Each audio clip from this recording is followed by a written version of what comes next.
If you like audiobooks or audio shows, check out a free trial of Audible. Just click the link in the description. Welcome to MINDSHOCK True Crime. This is the Steven Avery series. We are on episode 20. Teresa Halbach left the Avery Salvage Yard. That's right, we are going over evidence of Teresa's whereabouts after leaving Steven Avery's. This is Bruce McGuire. And Muscle Powers. And we are taking a deep dive into records, eyewitness reports, and much other overlooked information. How convenient. By the narrative steerers, by so-called guilters, by corrupt law enforcement that never wanted it to come out that Teresa Halbach may indeed have left the Avery Salvage Yard after the auto trader appointment to photograph Barb Janda's minivan. That's Steven Avery's sister. As always, if you like the podcast, you can donate to our PayPal. Just check the link in the description. Make sure you subscribe to the channel. Hit the bell for notifications. Make sure you allow your device to have those notifications come through. If you like the podcast, hit that like button and feel free to share it across social media platforms. Any questions, comments, thoughts, theories, rebuttals, debunkings, leave them in the comments section. Make sure to like and follow our Facebook page for exclusive content. You could also check us out on Twitter, Reddit, and Patreon. And patrons do get priority for case or topic requests as well as podcasters. So Maxwell, I'm sure you've got all of the major players in this case completely figured out in the palm of your hand, able to recall at the drop of a hat who's who and what their involvement in the case is. Did I get that right? Of course. So we went over in the previous podcast, we went over the pupil questions regarding pupil casings and the timeline and whether or not Teresa Halbach could have actually been killed and or burned on Halloween, and whether or not it occurred days later, if at all, because we actually do not have a definitive match. And in the podcast before that, episode 18, we went over Teresa's last day, tracing her movements up to and possibly after visiting Steven Avery's salvage yard. Many unanswered questions. Many unanswered questions regarding her ex-boyfriend, Ryan Hilgis, her roommate, Scott Blodor, and many other interesting and shady individuals that are all involved in this case, intertwined in these complex webs of lies and misdirections put forth by the one and only Ken Kratz, a highly regarded individual who would never lie or manipulate data or even show up and follow the RAV4. Highly unusual for a special prosecutor, but Ken Kratz is really good at proving that he is indeed special. So, Maxwell, what do you think of all of this so far? Do you think Teresa Halbach could still be alive today, or at minimum, was she alive for at least several days after leaving Steven Avery's salvage yard?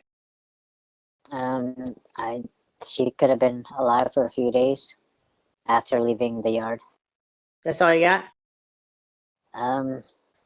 It's hard to think that she's still alive just because, I don't know.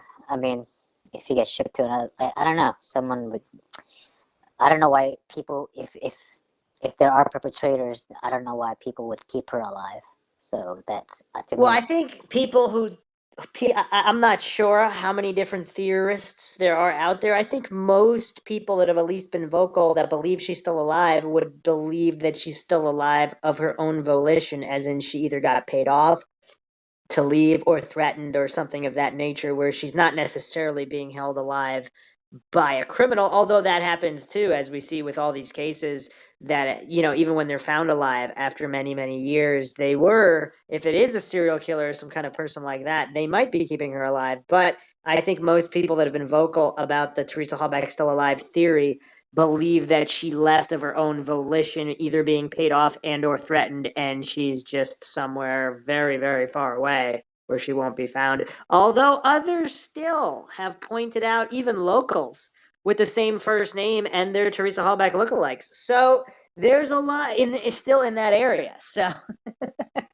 this isn't the podcast for that. We are going to be tracing Teresa Halbach's cell phone tower pings and other cell data evidence, trying to decipher what her movements were that day, particularly after the alleged time she would have left the Avery Salvage Yard. So you ready to go, Maxwell? Yeah, ready to go. All right, let's start with this. And we do have some very, very mind-shocking mind shocks coming up, and probably the biggest one in the series so far. So hopefully Maxwell can stay focused. Okay. So many people online, many astute researchers like Maxwell, have theorized that Teresa Halbach may not have gone to her auto trader stops in the order that the state alleged she did. So did she go to Schmitz, Zipperer, and Avery in that order? So if she arrived at Avery's at 2:30 and was gone by 2:35, that would put her within range of Tower 2110 by 2:41 p.m. So going through her cell phone records and some basic information, these are graphics gleaned from many researchers online.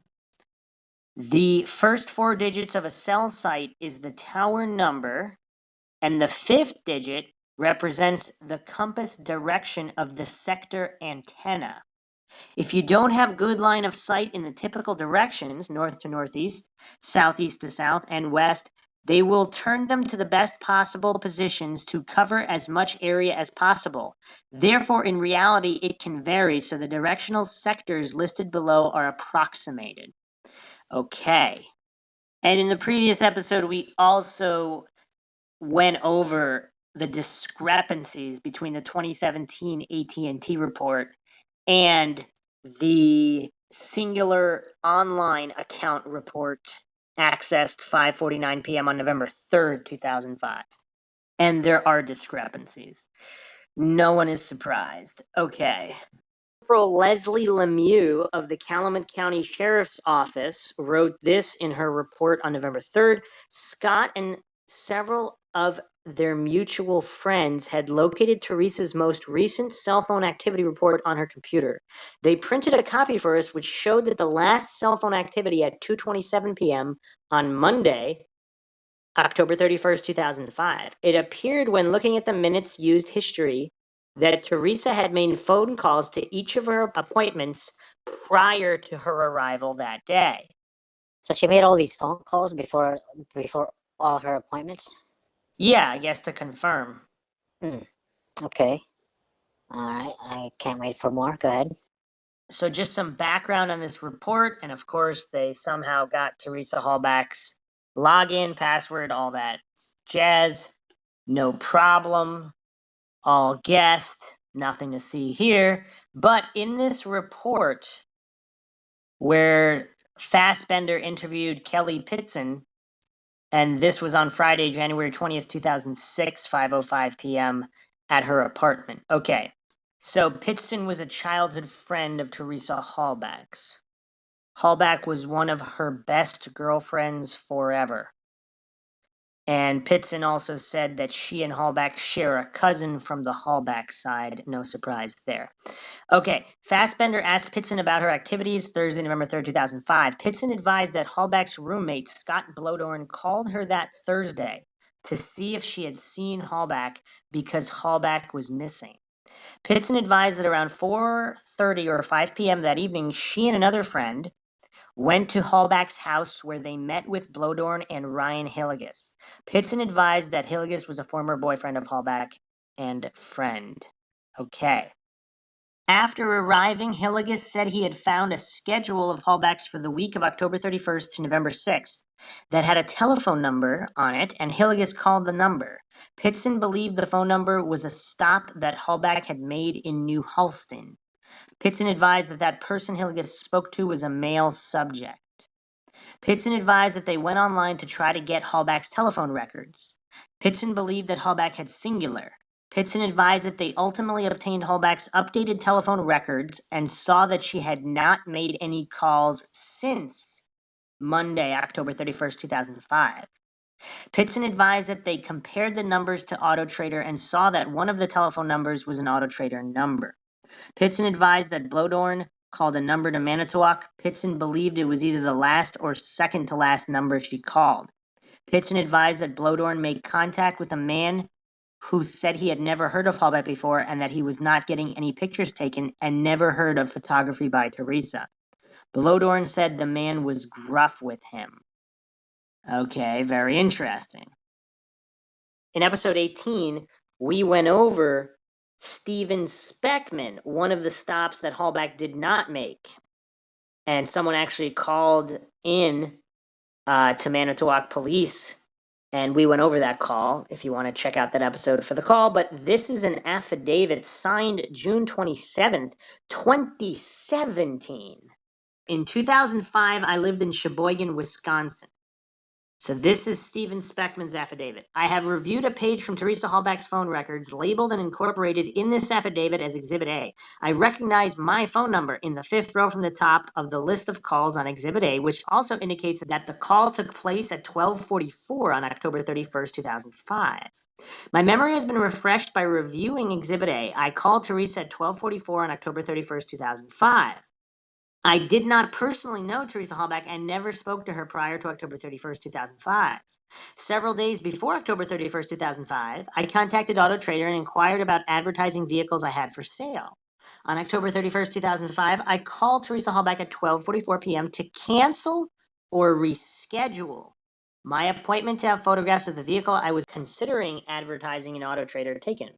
The conversation I had with Teresa lasted several minutes, during which Teresa was making an effort to reschedule my appointment for that same day, but at a time that worked for both of us. At one point in our conversation, Teresa told me that she was looking at her calendar to determine her availability. During our conversation on October 31st, 2005, Teresa told me that she was currently in the Sheboygan area handling other appointments in or around Sheboygan. I recall that Teresa told me that she either had just finished an appointment in Sheboygan or was heading to her last appointment in Sheboygan.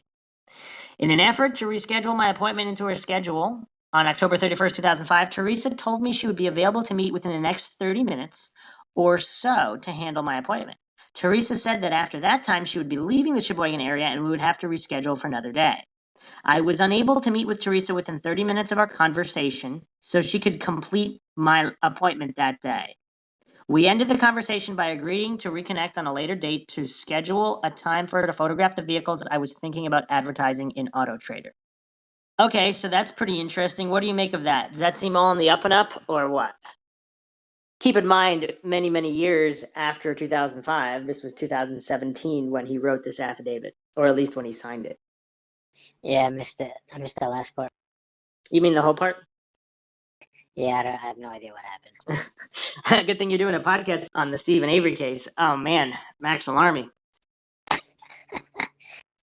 So here's another interesting thing on the cell phone. November 14th, 2017, Kathleen Zellner. Do you know who that is, Maxwell? That's the lawyer for Steven Avery. Oh wow, Maxwell remembered something very impressive. She how should I say, exonerated like 20 other people or something like that, like big cases. Yeah, so she filed a motion for reconsideration with 20 new exhibits on October 23rd, 2017. One of these exhibits is a sworn affidavit from Denise Coakley Heidel, who Teresa called at 11:35 a.m. on October 31st, 2005. So this calls on the singular report, but not the AT&T report from 2017. Very interesting. So this is Denise's affidavit. This was signed June 23rd, 2017. It's on page 150 of these exhibits. Teresa Halbach took senior portraits of my son in fall 2005. I didn't personally know Teresa, and this was the first time I had hired her to take photos. To the best of my recollection, a coworker referred me to Teresa. Before October 31st, 2005, Teresa had called me to let me know that the prints were ready to be picked up and asked that I call her back to set up a time for me to pick them up. I called Teresa back on October 31st, 2005, and wound up leaving a message on her voicemail. She called me back a little later on October 31st, 2005, and told me that we could schedule a time for me to pick up the pictures. My recollection is that she called me around 11:30 a.m. on October 31st, 2005. I have reviewed a page from Ms. Halbach's telephone records labeled Exhibit A and attached and incorporated to this affidavit. I recognize my telephone number at 11:35:13 a.m. My memory is refreshed by reviewing Exhibit A that my conversation with Ms. Halbach occurred at 11:35 a.m. on October 31st, 2005. At that point, she told me that she was driving, but she would pull over to check her calendar before scheduling my appointment. She said she worked for a car magazine taking photos of cars and she was on her way to an appointment. She didn't say where she was going or who she was meeting. During our conversation on October 31st, 2005 at 11:35 a.m., Teresa checked her calendar and we scheduled an appointment for the following day at her studio and in Green Bay for me to pick up the pictures. I went to the studio in Green Bay on November 1st. Teresa did not show up for my appointment with her. While I was waiting for Teresa, an older man who I took to be Teresa's boss at the studio showed up, and I told him that I had an appointment with Teresa to pick up pictures. I remember that he commented that it was strange that Teresa missed my appointment. He found the pictures and gave them to me. Later, I was interviewed by the police. I don't remember the date of the interview, but I know it was before Steven Avery's trial. One detective interviewed me at work. I can't remember the name of the office or which agency he was from. I told him all the information contained in this affidavit. That was the only contact I had with law enforcement that I can remember. I was not contacted by law enforcement to appear at Steven Avery's trial as a witness. Did you follow any of that, Maxwell? I think so. Okay, so those seem fairly innocuous, but we will refer to them as necessary. There's also an outgoing phone call to Zipperer at 2:12 p.m. and an incoming 2:27 p.m. call. And this was Don Pliska of Auto Trader that testified that Teresa called her at 2:27 and told her she was on her way to Avery's. Okay, so there are 10 calls on the 2005 singular report. Incoming calls 6:05 p.m. on October 30th, 2005 that are not listed on the 2017 AT&T report.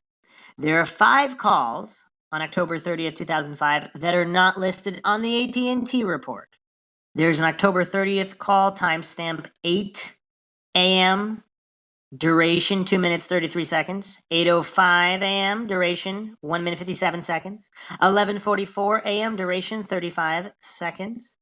11:44 and 48 seconds a.m., duration 1 minute 9 seconds. And 5:40 p.m., duration 1 minute 17 seconds. This is on October 30th, not October 31st. So 5 calls on October 31st are not listed in the AT&T report as well. So timestamp 11:31:55 a.m., duration 3 minutes 4 seconds. 11:30. Why is it being reported on 2 things? Like, we went over this. Well, you have to go back and listen to our episode 18 because we went over this at length.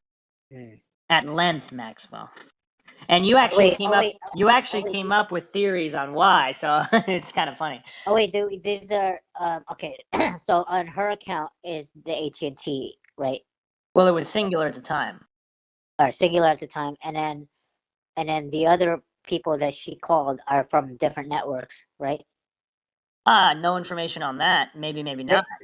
But that's why there's like reporting of these phone calls that's not reported on AT&T, right? Well, that would have nothing to do with anything because on your phone bill it would say who you called. Like it might be a landline. It has nothing to do with networks. There's just discrepancies in the reports. Okay. Okay, anyhow. So right now I'm free. I forgot when I forgot what the date was where she went missing, and then like I forgot that whole timeline. So like when you say these things, like October, I don't know how Halloween, significant it is. Maxwell. Yeah. We're on episode 20. She went missing on Halloween. Allegedly. That's the official narrative. It's always been Halloween, October 31st. We even spent time talking about how it could be occult related. Okay. Because apparently a lot of people go missing on Halloween. Should probably do a dedicated podcast on that. Anyway, so there's 5 calls on Halloween not listed in the AT&T report. One timestamped 11:31:55 a.m. Second one 11:35:13 a.m. This is Denise Coakley. Timestamp 12:45 p.m. Duration 3 minutes. So on Weigert and Dietering's reports, it's listed as an incoming call at 12:44 p.m. Kratz, in his offer of proof, says that this call is from Steven Speckman at 12:44 p.m. But the toll-free numbers report in Zellner's motion, it says that Speckman called Auto Trader at 12:43 p.m. and the call lasted 1.1 minutes. So Kratz uses the timestamp 12:45 on the singular report instead of the 12:44 time on Weigert and Dietering's report and in his offer of proof. So some people think that's because all of this is all doctored, but we will get into that. Another outgoing. I don't understand the significance of that minute difference. I don't get it. So what? So who cares? Like Kratz using the 12:45 one. Well, okay, in Investigation 101, you want to be as accurate as possible. So did Speckman call Teresa directly, or did he call Auto Trader first and they connected him? And can this be proven? So in any kind of Investigation 101, Maxwell. It's between. All right. So well, we don't know. We don't know. That's the whole point, Maxwell. That's why we do. That's why things need to be investigated and verified, because we don't know if there's a significance or not. Okay. How do you know what's significant or not if you haven't even verified? Well, I'm trying to see. Because if she's meeting, what if she did? Now, I'm not saying this is true in any way, but I'm just saying if you don't have anything verified, how would you know if this Steven Speckman character is telling the truth about something? I mean, you'd want to verify all the phone records as accurately as possible, right? Yep. Okay. Another call, outgoing call to Zipperer, timestamp 2:12:19 p.m.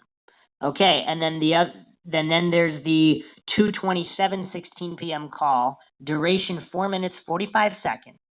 Weigert and Kratz claim that at 2:27 p.m. there was an incoming call from Don Pliska at Auto Trader. Weigert wrote a 4-page report of his activity for November 3rd, but we don't know when it was written or when it was filed because there's no date on it. So that's kind of interesting. How convenient. But here's another problem with the whole narrative that Avery wanted Halbach specifically.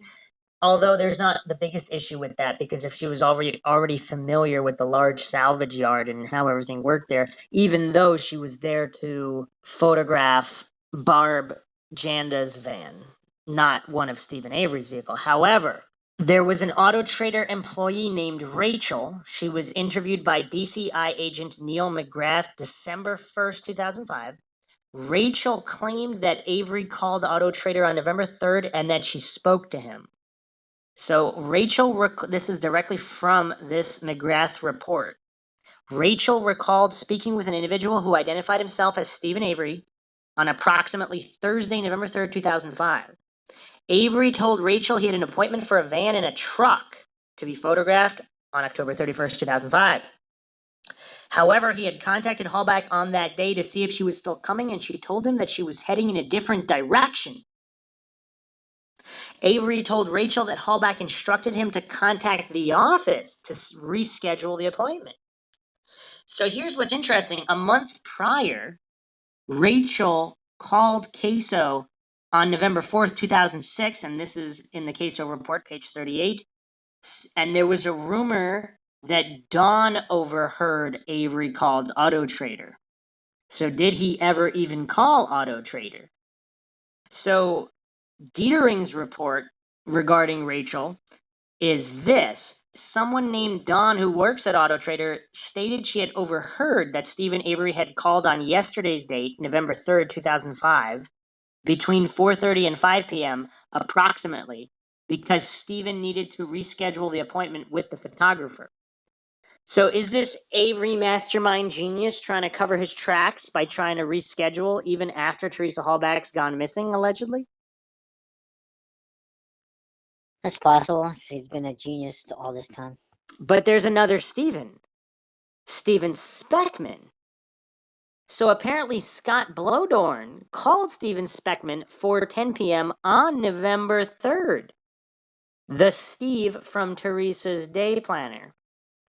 So if Speckman called Auto Trader on November 3rd, they might have mislabeled him as Steven Avery, because which Steve or Steven are they talking about? Because Steven Avery's phone records do not show this call. So that's just an example of how all this narrative is spun regarding all these individuals, either intentionally or not.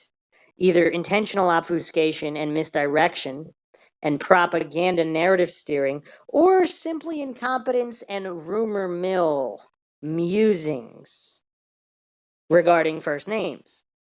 So once again, for the guilters out there, it's very difficult to understand how they don't grasp what beyond a reasonable doubt means, and their lack of comprehension of presumption of innocence. So obviously, this has all been violated with Steven Avery. So there's also more inconsistencies with Plitzka's 2:27 p.m. call. I mean, there's inconsistencies with everything, so there's no surprise. But Weigert and Kratz said that Plitzka called Teresa and spoke to her for almost 5 minutes. But Don told Weigert on November 3rd, 2005, that she left a message for Teresa on the afternoon of October 31st. At trial, Don testified, February 2007, that Teresa called her at 2:27 p.m. on October 31st, and not that she called Teresa. So if none of these people can keep their story straight, and all of these testimonies are constantly changing, how can anybody nail down any narrative? Does this sound like a competent up-and-up trial where all information is consistent? This reminds me of the legend of the bonfire, where there was no bonfire, then several coerced interviews later, all of a sudden there's a gigantic bonfire with flames higher than the garage, and all of the interviews closer to Halloween said there was no bonfire at all in Avery's burn pit. What do you make of this, Maxwell? Strange. That's all you got? Yeah, for now. So some online researchers traced this number, and it belongs to a residential landline, not Auto Trader. So that's interesting, is it not? Yeah. So in Weigert's report, the last phone call listed on Teresa's account would have been October 31st, 2005, 2:27 p.m. It is an incoming phone call. In doing a reverse directory on that phone number, it came back to Auto Trader magazine. Huh. So that's what Weigert claimed. However, if you do a search online yourself with this number, it comes up to landline. So I guess that number could have been reassigned. I don't know. Dietering had a report on the number. I was unable to get any information from the internet on the last incoming call. That's weird. Dietering has to go on the internet. Doesn't he have access to law enforcement resources to trace the call? That doesn't make any sense. There's a November 5th phone call between Weigert and Remaker regarding the 2:27 p.m. call. Remaker stated Avery says he believes 2 or 2:30. Weigert says, from where we believe she goes to Zipperer's. Zipperer is apparently not real good on time. Remaker, yeah. Laughing, yeah. Weigert states, and that's the last time anyone has seen her. She has a cell phone call at 2:24, which appears she had answered. There's one at 227, which is incoming. Then there's a possible deletion from this recording, and then he states, got or not went to voicemail, talking to the person down at Auto Trader magazine. She says, I think that was me. I left her a message, but didn't know what time it was. Remaker stated, what time did Dietering get off the caller ID at Zipperer's place that she called? Do you remember what time that was?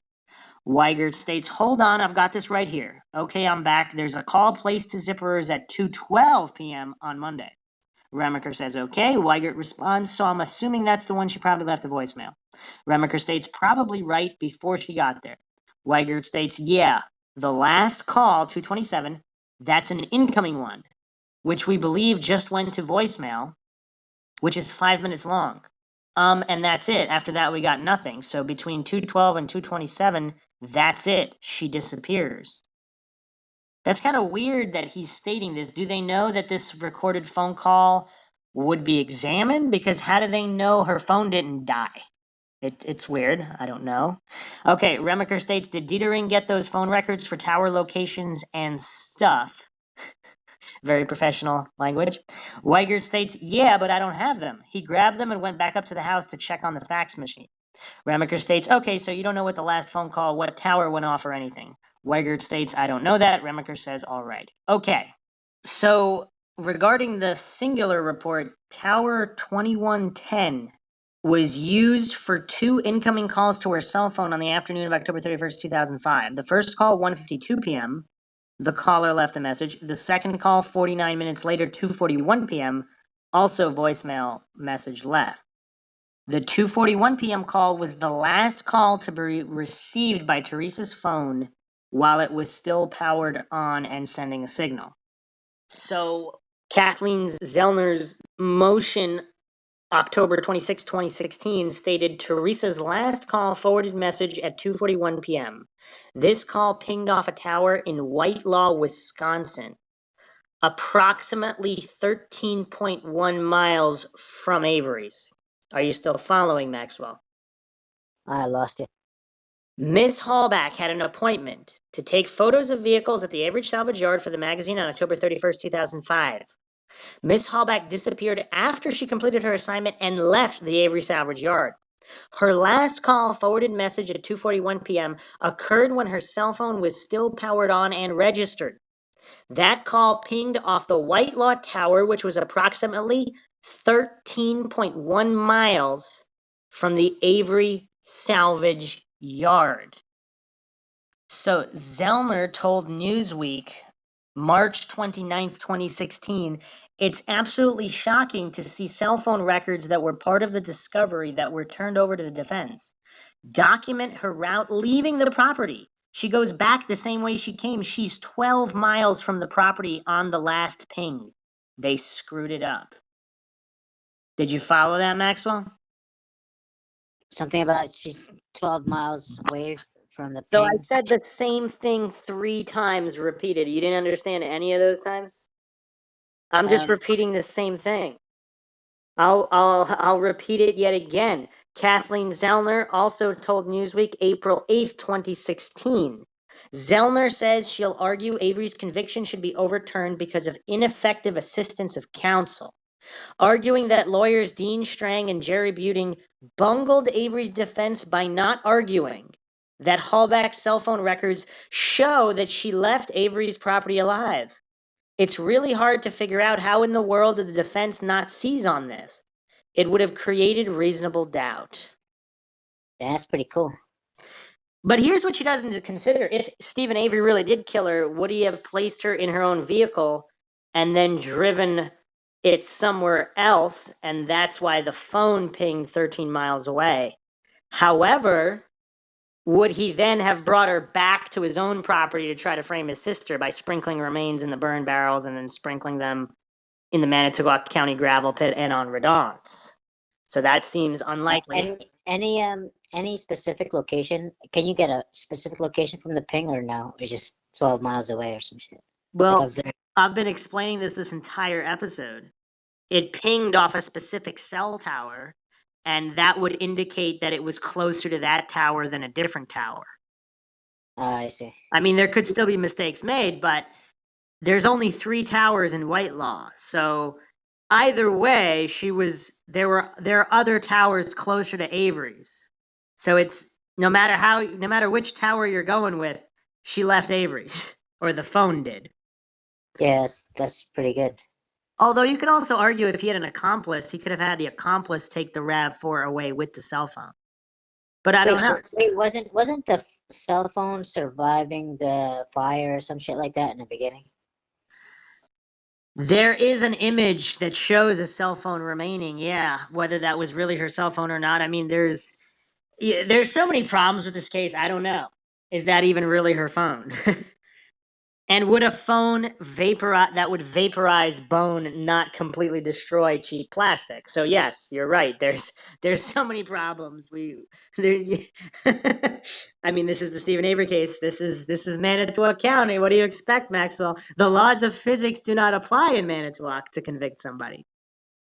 So if you look at the cell phone tower records of Avery and Halbach, Kathleen Zellner tweeted March 6, 2016, cell phone tower records of Steven Avery and Teresa Halbach provide an airtight alibi for him. She left the property, he didn't. So according to GSM Network statistic, the maximum range for a cell tower is 21.748 miles. So AT&T, which merged with Singular starting in 2004, was using the GSM wireless technology. So the maximum range is 21.748 miles. Now in Trial Exhibit 361, you can see Teresa's incoming calls on October 31st. Her home tower is 2111. So what's interesting is that sometimes, even if she's at home, it might have bounced a different tower. So because there's a couple different issues, which is the load capacity of the tower, depending on how many calls are being made, and the signal strength of a particular tower, which could fluctuate due to many other factors, including the type of phone making a call and all those things. Okay. Also, a handover occurs from one tower to another when it has exceeded a threshold. So if one signal's too weak and another needs to be stronger, more than one cell phone tower could be involved in processing a phone call. Okay, just various factors. Okay. The 1:52 p.m. and the 2:41 p.m. call were processed by tower 2110. So calls that don't go to voicemail initiate the system for the network to locate where the phone was. For an outgoing call, the phone looks for the tower with the best signal. And then, of course, we went over how none of the text messages are available because those would be interesting as well. And then also another major issue is deleted voicemails. So Zellner, in the August 26, 2016 motion, said that the voicemail messages were deleted on October 31st and prior to 7:12 a.m. on November 2nd. So page 4 of the motion, 5 voicemail deletions occurred on October 31st, 2005, and 11 additional deletions were made prior to 7:12 a.m. on November 2nd, 2005. So that's very, very interesting because there is evidence. This was posted on TikTok Manitowoc. The voicemail record is separated into 3 sections. The 1116 call, the unopened messages, of which there are 8, and they all came in after Teresa last checked her voicemail 2:13 p.m. on October 31st, and incoming old messages. So there are 10. All but 1 came in after Teresa last checked her voicemail from her phone. The last set is important for understanding who did what later. Incoming old messages have been listened to. They are not unopened because they are reported their own category.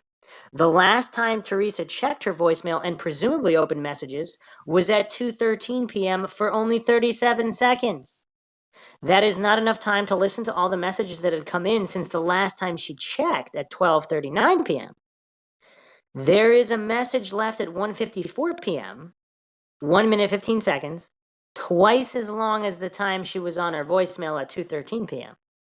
Therefore, the message from the 1:52 p.m. caller could not have been heard all the way through, if at all. And yet, here's the kicker, all messages received up to 8 a.m. on November 2nd had been opened. And of course, that introduces the question, who opened them? But carrying on here, unopened messages started at 9:23 a.m. on November 2nd. So presumably Ryan Hilligus and Mike Halbach listened to 10 messages. Teresa did not. So other people discussed here, other posters posted this on November 2nd. She wasn't a missing person officially. So why is he listening to her voicemail at all? That's a good point. Okay, on October 31st, nobody notices and assumes she is at a Halloween party. On November 1st, they're thinking maybe she stayed over at a friend's or hooked up. November 2nd, Scott's birthday, and she is a no-show. This is odd. Let's check her voicemail. There was likely discussion between family and friends on November 2nd, not wanting to file a missing persons report since not all had been contacted. Likely assumed she was with a new guy. November 3rd, when they hear back from Auto Trader that she hasn't been at work, they aren't going to admit that they assumed she had hooked up. It would look bad for them if something happened to Teresa. So family and friends are like, yeah, we just noticed also. This is more about protecting her character to employer and police. I believe Mike said he stopped listening and didn't listen to them all. But is that true? We don't know how to tell when he accessed them other than his word. Exhibit 372 is a report of Teresa's voicemail activity from October 31st, 2005 to the time it was run on or after November 16th, 2005, the record of last activity. Exhibit 62 is a report by Fassbender who listened to the messages in Teresa's voicemail box. Mike Halbach, Teresa's brother, testified that he had known Teresa's password and deleted some of her voicemail messages. So he admitted this. That's very interesting. Yeah, why would he do that? That's weird. Very, very interesting. Did he mention or what? Yeah, so this is in the court transcripts, day 18, page 176. So Kratz is asking, and Mike, please remind the jurors how it is that you know Teresa Halbach. Teresa's my sister. How are you employed? I work for the Green Bay Packers in the video department as a video assistant. As a video assistant with the Green Bay Packers, are you or have you been provided with a cell phone from the Green Bay Packers? Yes, I have. Mike, upon learning of your sister's disappearance or that she was missing, did you take any steps to try to ascertain where she was, including trying to access her voicemail messages? Yes, I did. When did you do that, Mike? My mom called me that Thursday, November 3rd, that afternoon about Teresa, and wondering if I knew where Teresa was. I didn't. So I had a feeling I might know her voicemail password because my mom had said that she had tried calling and Teresa's inbox was full. So I guess what I was interested in was why it was full or when the first new message was received in her inbox. And so, that's why I did call her voicemail. And you said that you had called that on the 3rd of November. That's correct. Do you recall making that call, Mike? I do. And were you able to accurately guess her password? Yes. It wasn't very difficult. Okay, how did you do that? I had a feeling what it was because from previous testimony, I said I did some website design for her, and her password for that included her birthday, the month and day, and that was successful in getting into her voicemail.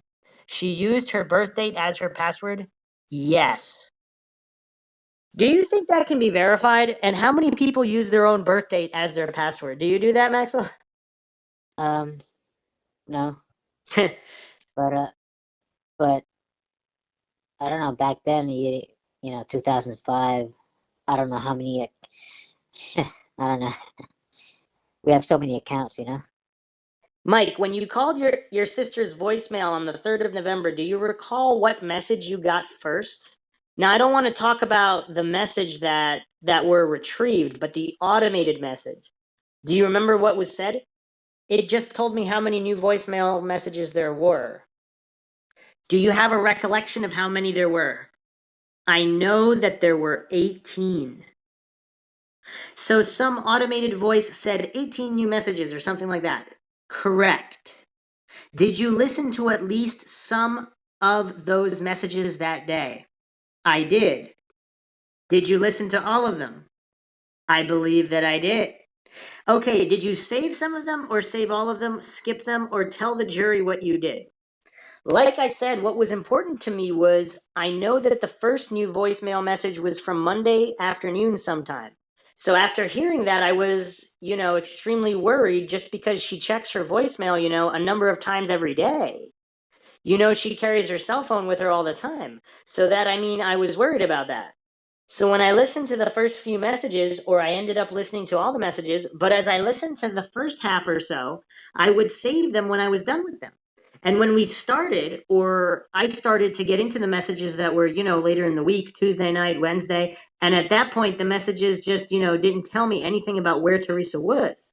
Just, it was a lot of stuff about work and friends calling about, what they were going to do that weekend. So I did begin to skip them. But yeah, I do believe I listened to at least parts of all 18 messages, but I did not save. I must have saved half of them.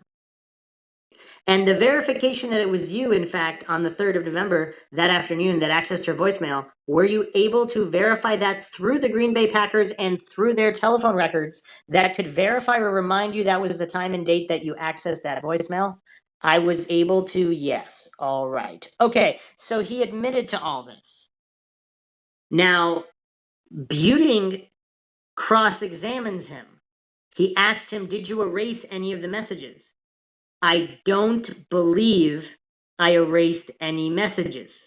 Now, notice how his memory was pretty good when he was talking to Ken Kratz. All of a sudden, Buting starts to talk to him. All of a sudden, it's I don't believe.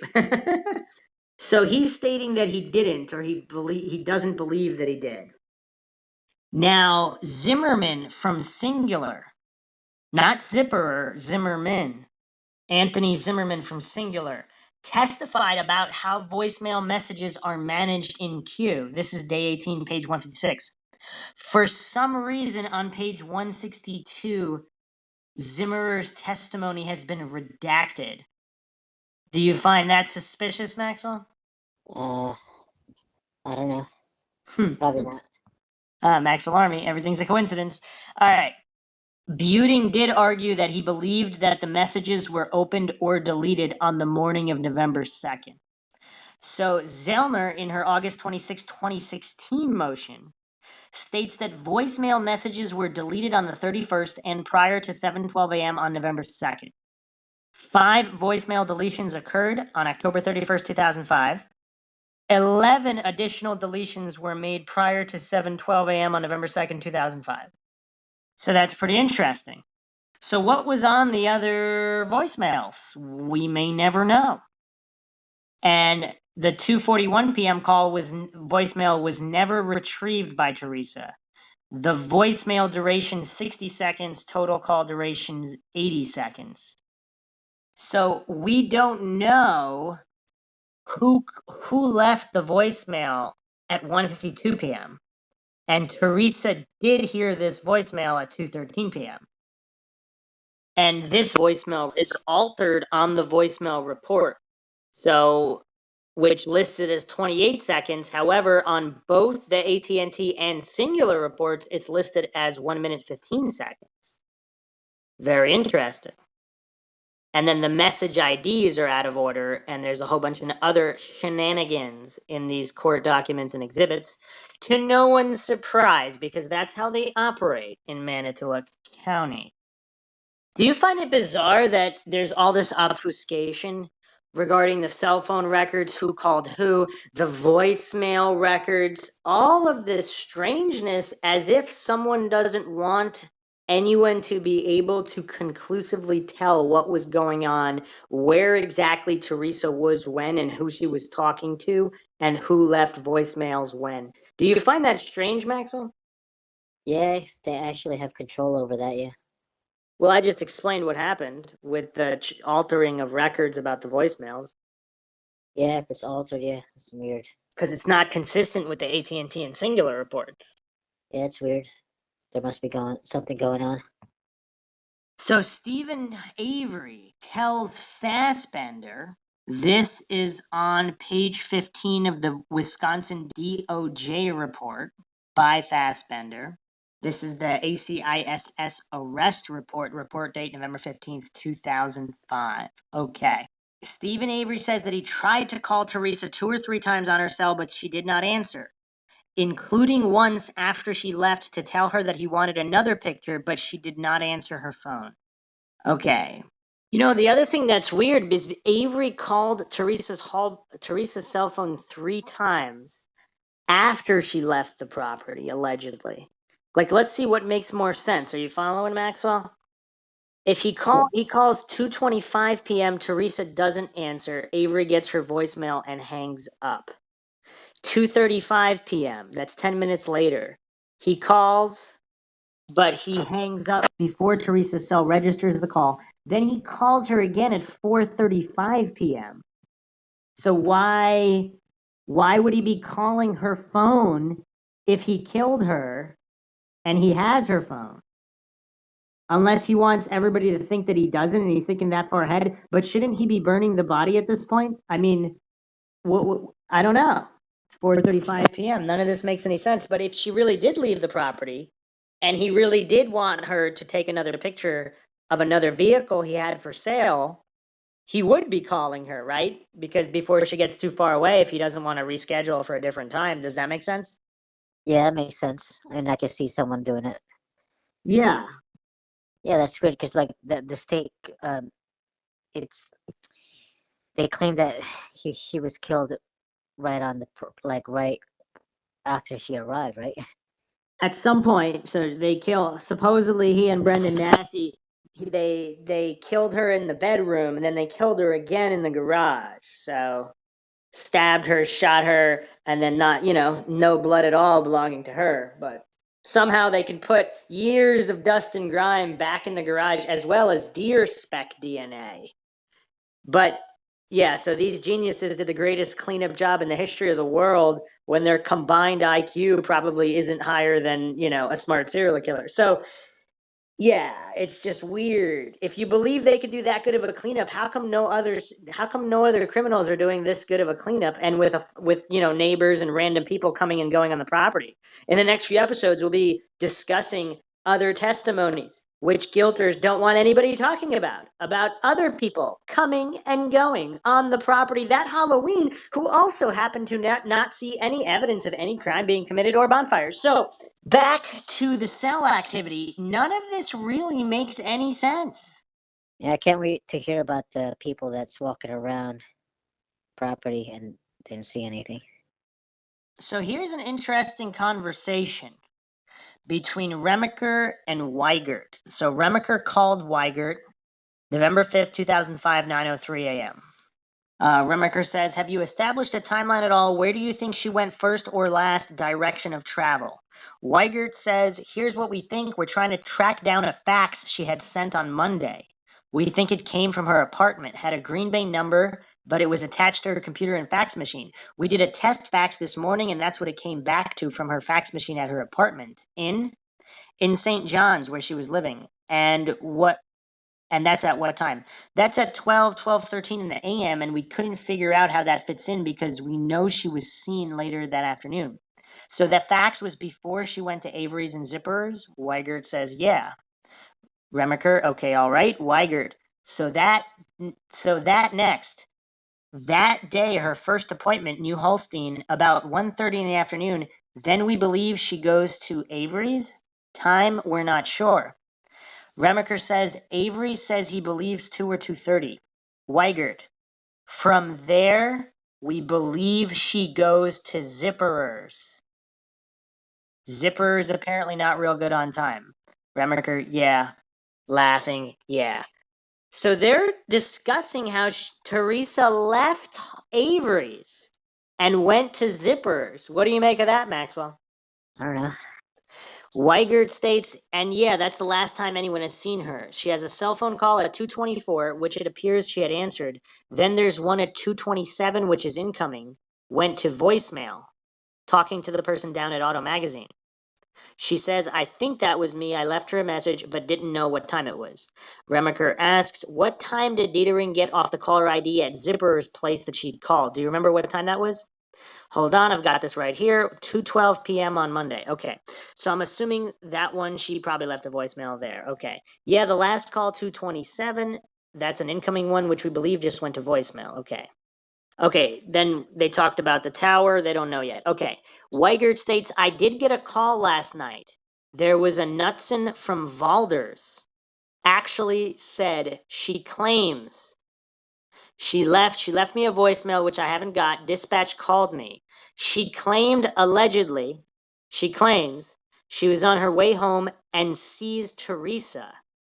She sees Teresa pulled over taking a picture of a cow. Remaker states, huh? She knows Teresa? Weigert, no, just seen on the news, all this kind of crap. I'm going to get my ducks in a row and drive up to Valders, talk to her. Are you working today? Yeah, so if you need anything, let me know. Okay. So they're discussing this witness who said they saw Teresa Halbach taking a picture of a cow. Also, Remaker states only thing we got, someone called in, said 8:45, they seen a vehicle going northbound on I-43 near DePere, a blue or green RAV4. Weigert states, we got another one. She was seen on Double O and Appleton driving that vehicle. What we will do is put together a sheet with all the tips. So if yours come in on I-43 at 2 o'clock and Double O at 2 o'clock, we can pretty much rule that out. Yeah, that's a good idea. Okay, bunch of expletives and yeah, okay. Now they're discussing this, but Teresa never called Auto Trader that day. So again, there's the issues with Dawn's testimony. Okay. So, are you ready for this sighting, Maxwell? Yeah. Actually, before we get to that, I want to touch upon one more thing on the Zipperer stop. If she left Avery's and Zipperer was indeed the last stop. This is an article written by John Farrak, USA Today, published June 22nd, 2017. Defense claims missing evidence in seeking new trial for Avery. Attorney Kathleen Zellner is taking aim at the conduct of prosecutors and investigators in an attempt to convince a judge that the convicted murderer, Steven Avery, deserves a new trial. Shortly after 2 p.m., October 31st, 2005, Halbach left a voicemail message on the home answering machine of George and Joe Ellen Zipperer, an older couple living north of Manitowoc. The couple lived about 10 miles from Avery Salvage. The voicemail was copied by Manitowoc County Sheriff's Department Detective Dennis Jacobs onto a CD. The CD of Miss Halbach's voicemail recording on the Zipperer answering machine was never turned over to trial defense counsel and has allegedly disappeared. Zellner wrote in her recent post-conviction filing, asking Sheboygan County Judge Angela Sutkowitz to grant Avery a new trial. Clearly, the destruction and or concealment of Miss Halbach's voicemail message to the Zipperers leads to the reasonable conclusion that her voicemail refuted Mr. Kratz's timeline, and it was concealed from trial defense counsel, Zellner wrote. Kratz did not respond. Okay. Maxwell, what do you make of this? Did the voicemail state Halbach saying, oh yeah, I just left my last appointment, I'm on your way right now? Is that what it stated, Maxwell? Possibly, because it disappeared, and that would help. Is that just another coincidence in this weird coincidence stack in Manitowoc County where nothing adds up against Steven Avery when you put it up against logical scrutiny? Yeah, it's a lot of missing items. Zellner determined the now missing CD was made after a second visit to the Zipperer's home by Jacobs and Dietering. Suspiciously, Mr. Kratz never played the recording of the 2:12 p.m. voicemail for the jury, Zellner stated in her 1,250-page post-conviction motion. Obviously, Maxwell has read every word of that motion and can recite it by memory, right, Maxwell? Yeah. It is reasonable to conclude that Mr. Kratz concealed the 2:12 p.m. voicemail because it confirmed that the Zipperer's residence was Mrs. Halbach's last stop. To bolster her contention, Zellner has provided the judge with a recorded phone conversation from the morning of Saturday, November 5th, 2005, involving Calumet investigator Mark Weigert and Manitowoc County Detective Dave Remaker, which we went over just previously. In that conversation, they concluded that Miss Halbach's first appointment was with Mr. Steven Schmitz, her second appointment was with the Averys, and her third appointment was with the Zipperers, Zellner stated. Obviously, investigator Weigert and Detective Remaker based their conclusion on the Zipperer voicemail left by Miss Halbach, which was listened to by investigators on November 3rd, 2005 at the Zipperer residence. On the night of November 3rd, 2005, hours after Halbach's mother reported her daughter missing, Dietering Remaker and Manitowoc County Sergeant Andrew Coburn, remember who that is, Maxwell? The usual suspects drove out to question the Zipperers. I did review the voicemail messages from Teresa Halbach indicating that she was calling on Monday about 2:15 p.m., Dietering stated in his report. Then on November 6, 2005, Wait, it was stated in his report? that Wait. he reviewed the voicemail messages from Teresa Oh, Halbach. okay. So they admitted that they listened to the messages, but the CD of the voicemail has mysteriously gone missing. Damn. These are just a countless, mountain of things that guilters don't want to talk about, because guilters by admission only care in Steven Avery being guilty, not in the truth. Whereas truthers actually want to see if any of this so-called evidence stands up to logical scrutiny. And it's kind of weird when the state won't turn any evidence over to testing by Zellner from independent sources. Because if it's that obvious, why not let people verify? The truth is not afraid of investigation. On November 6, 2005, the day after Pam of God spotted the RAV4 on the Avery property, Jacobs and Dietering returned to the Zipperer home a second time. It should be noted that this voicemail message or answering machine message was subsequently copied by Detective Jacobs on Sunday, November 6, 2005, Dietering stated. Jacobs, however, produced no written reports to document any of his investigative activities during the entire 8-day homicide investigation related to the Avery Salvage Yard, even though Jacobs was one of the mainstays. Jacobs has been a member of his agency's detective unit since around 2000. So this guy spent a half a decade as part of the detective unit, and he doesn't know how to file a report? Do you find that strange, Maxwell? Yeah, that's kind of strange.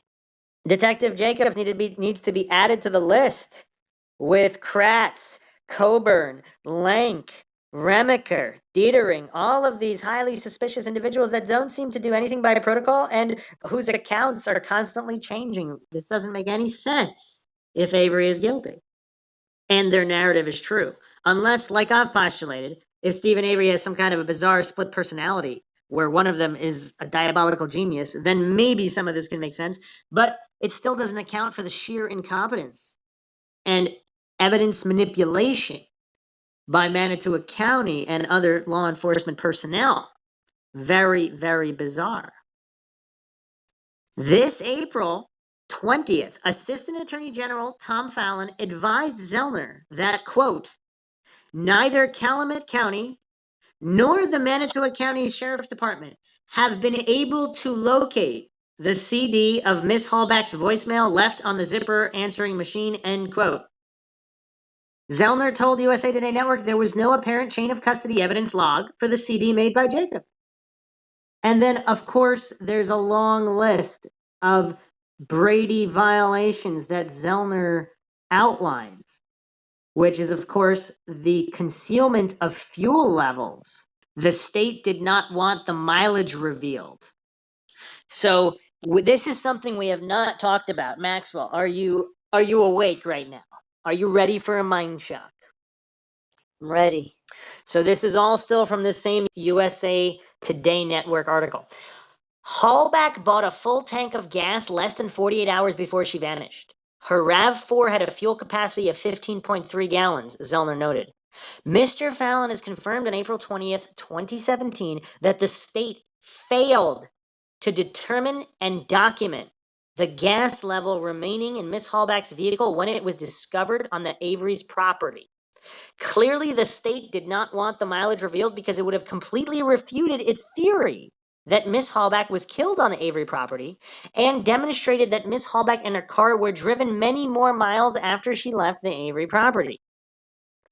This week, Zellner told USA Today Network, "We feel pretty confident that an extra 100 miles were put on the vehicle after she left Avery's. And that's why the fuel level was that critical for Avery's lawyers, Dean Strang and Jerry Buting, to have had access." What do you make of that, Maxwell? Because if Avery did in fact kill her and he was trying to dump the vehicle, so he drove it 100 miles and then brought it back to frame himself, does that make sense, Maxwell? Yeah, he's got to think ahead and, put on those miles so he's, Very, very bizarre mind shocks. None of the case adds up. So from all of this information, it looks like Halbach must have left the property, or at least her phone and RAV4 did. But there's also other problems with the RAV4, including whether or not it really was Teresa's RAV4 on the Avery Salvage Yard that Pam of God discovered in a lot of over 4,000 vehicles very quickly. So we have to look at this. We are going to be doing another RAV4 episode, so gear up for that one, because there is even more information. There is even more evidence to suggest that that was not Teresa Halbach's RAV4 that we didn't even go over yet. I mean, this case is very, very insane. Other Brady violations: the edited flyover video of Avery Salvage Yard. Going back to the article, the day before Halbach's missing RAV4 turned up in the far corner of the Avery's property, if it was hers, Calumet Sheriff Jerry Pagel and investigator Wendy Baldwin conducted a long flyover search equipped with a video camera to record the event. Wendy Baldwin and Sheriff Pagel were in the air for around 4 hours, yet the state produced only 3 minutes of footage, Zellner stated. Mr. Kratz saw the unedited flyover video and knew that the RAV4 was not there at that time, but knew that the state's case might fail if the RAV4 was not present before 6 p.m. on November 4th. The video was intentionally edited to conceal the fact that the RAV4 was not present at the time of the flyover on November 4th, 2005. What do you make of that, Maxwell? I missed a couple of things there. I probably missed everything, Maxwell Army. All right. Also, the concealment that the RAV4 was planted on Avery's property. Josh Redant, operator of the adjacent quarry, furnished Zellner a sworn affidavit indicating someone used his property to move the victim's RAV4 onto Avery's property. Quote, "I was told by the Department of Justice agents that they believed Teresa Halbach's vehicle was driven to the Cuss Road cul-de-sac, past my hunting camp until reaching an intersection with a gravel road that ran northeast onto the Avery property," end quote. Redant stated, adding that several police scent tracking dogs intensely focused on several locations roughly a half mile away from Avery's property. According to Zellner's filing, quote, "DOJ investigators never authored a report documenting their conversations with Mr. Redant about the RAV4 being driven from his property and planted on Mr. Avery's property. Mr. Kratz did not call Mr. Redant as a witness at Mr. Avery's trial," end quote. I wonder why not. Maxwell, what do you think? All of these Brady violations, all of this obfuscation, misdirection, and flat out lying by the state. What do you make of it? Strange and crazy. All right, let's go into the George Zipperer theory. So this is from the inspiringdad.com, an interesting blog covering the Avery case. As you're probably aware, I'm leaning towards the George Zipperer theory as one of the better theories. I believe Teresa Halbach went to them after she left Steven Avery's place and ended up getting killed by George Zipperer, either by accident or on purpose. Update, I no longer feel this way and do not think George Zipperer or any Zipperers for that matter caused Teresa's death. I do, however, believe they were involved in the cover-up afterwards. The below post from Reddit user backs up the claim that adds a little bit more detail and clarifications, the George Zipperer theory. For those following the case closely, you'll know there is strong speculation that the Avery property wasn't Teresa Halbach's last stop the day she disappeared. It might have been George Zipperer's property. When questioned by police, reports state that George Zipperer's reaction was highly unusual and suspicious. He was defensive and belligerent. He stated, quote, his dog would eat anyone who trespassed on his property, and, quote, he wanted Teresa Halbach arrested, end quote. This is 3 days after her disappearance. What do you make of that, Maxwell? 3 days after disappearing, George Zipperer is saying that he wanted Teresa Halbach arrested. Would someone who killed her have say that? I mean, I don't know. Is that what do you think of that statement? It's a strange statement. Yeah, I don't know. That's a good thing you're doing a podcast on the Steven Avery case. Can you repeat that again? I just said it several times. George Zipperer stated that he wanted Teresa Halbach arrested. This is what he told law enforcement 3 days after her disappearance when they interviewed him. They wanted Teresa Halbach arrested, or there's the other ones? Okay, for the fourth time, quote, he wanted Teresa Halbach arrested, end quote. And why does he want that? I don't know. That's why we find these statements strange. That's a good thing that he said that, or like we tried to report it, so it's on record. Well, one theory is that somehow one of his dogs caused Teresa's death. Because he also said that his dog would eat anyone who trespassed on his property. Are his dogs specifically trained to kill anybody or to attack on trespassers? Damn, that's interesting. I can see that. Like if he actually said that, and then she comes over to the house.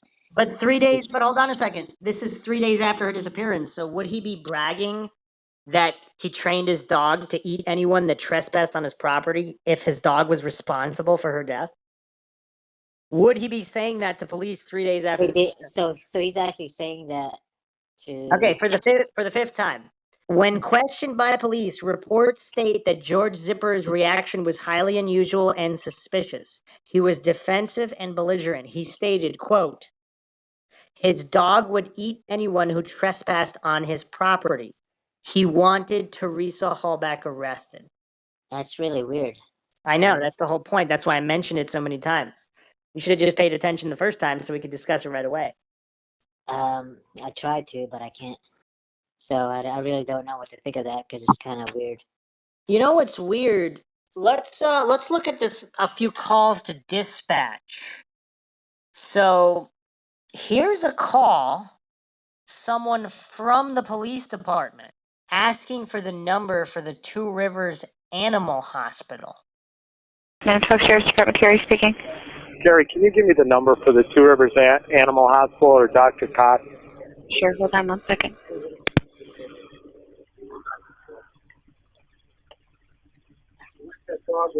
That was at a burn pile.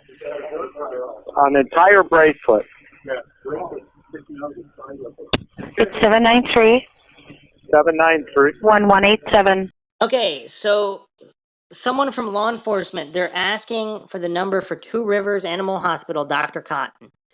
And in the background, these officers are talking, they're stating it's a burn pile, an entire bracelet sticking out the side of it. What do you make of that? There's a what sticking out of it? A bracelet sticking out the side of a burn pile. Do you know what a bracelet is, Maxwell? It's something people wear on their wrists. Yeah, it must have been a metal bracelet. Yes. How did they identify it? Like, how did they know, or what were they doing by the burn pit? Well, how should I know? I gave you all the information available. Officers called in asking for the number to Two Rivers Animal Hospital. And then in the background, they're talking about, it's just, you can overhear something. It's a burn pile, an entire bracelet sticking out the side of it. Yeah, that's pretty detailed. Yeah, so why are they calling the animal hospital? Do they think somebody was mauled and burned? Ah, I see. So the connection to the animal control would be the dog eating the person. Yeah, so did they want it checked to see if somebody was attacked by a dog? So if Teresa Halbach was mauled and killed by a dog and then burned and then Avery was framed and then they had to reconstruct the narrative backwards to make sure everybody thought that Avery's was Teresa Halbach's last stop. Is that mind-shocking enough for you, Maxwell? Yeah, that's a good theory. I really like that. Yeah, so anyway, back to this Redditor's theory. I believe George Zipperer's dog attacked Teresa and either killed her or George finished the job. I'm not sure where the burn pile is, but there are a few calls indicating that there was a lot of cars heading to the quarry. I've never found an answer as to what led police to that burn site. Why did they need a veterinarian? And there's evidence that a body has been burnt due to the bracelet. If this call indicates that they've found evidence of Teresa at a burn site, and the burn site is at the quarry, and they need a vet indicating an animal is somehow involved, George Zipperer's statement about his dog eating a trespasser is starting to look extremely suspicious. I think he set both on fire, but not the type of huge fire everyone has been assuming, and not down to the bone fragments they found at Stevens, just enough to burn both down to mostly skeletal remains. I'll explain my theory on that in a bit. After dumping the dog and Teresa's body, he drives the very short distance to Stevens, goes in the back way to the salvage yard, plants the vehicle on Stevens' property. Jolene Zipperer gave a very strange answer when testifying at the trial when asked about the Avery property, which was only 10 minutes away from their home. She said, quote, "I don't know where that is. I was never there," quote, end quote. Those last 4 words sound more like a guilty denial. I believe she was there to drive George home after dumping Teresa and the dog and parking Teresa's vehicle at Stevens, partly just to hide it amongst hundreds of other cars. But if found and it points towards Steven, that's a bonus. Once Teresa is reported missing, we have family and friends doing their own search for her vehicle, led by her ex-boyfriend and brother. It's become common knowledge that Steve's property was in the last places she was seen, so they decide to poke around and find the vehicle. Instead of calling the police department directly, they discreetly contact Sergeant Andrew Coburn, and he goes to check it out, hence the unexplainable phone call to her plate number during his testimony. So you've heard all of the weird circumstances regarding Patricia Sturm and her daughter finding the vehicle. It's obvious that it's all pre-planned and orchestrated.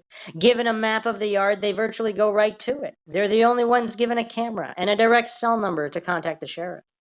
Once the vehicle is found, the police now have probable cause, and they commandeer the property for 8 days. They find absolutely no evidence that supports the story given by a manipulated 16-year-old child, so they have to make the case. Hence the tampered styrofoam box containing Stephen's blood vial and the bones.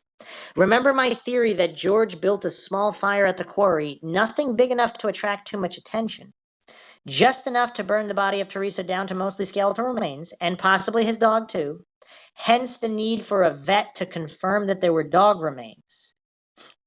During the trial, they said there was a bit of muscle tissue attached to one of Teresa's bones, enough to test for Teresa's DNA. Did you see the condition of the bones?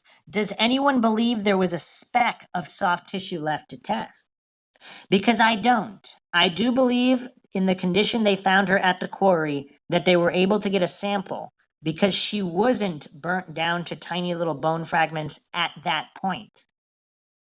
One of 2 things happens after her body was discreetly removed from the quarry and after they removed a small sample of what little tissue remained at the time. Either the county then incinerated her body at the morgue and dumped her bone fragments in Stevens' pit while they had control of the property. Remember, they denied the coroner access to the property once the bones were, in quotations, discovered. A coroner would have been able to give a very accurate evaluation of the scene and make sure the bones were situated normally in the pit as opposed to just being dumped by the police who had control of the property. See where I'm going? Bone was added after police seized the property. No one had to sneak up to Stephen's house and risk planting them there. The whole property was staged perfectly in 8 days the police took control. It had to be staged because there was no evidence to support his nephew's confession. And one final thought on the bones. As I mentioned, I believe Teresa's body was burned in a small fire at the quarry by George Zipperer, but not to the extent that they were found once planted in Steve's pit. In fact, I don't believe those were Teresa's remains at all.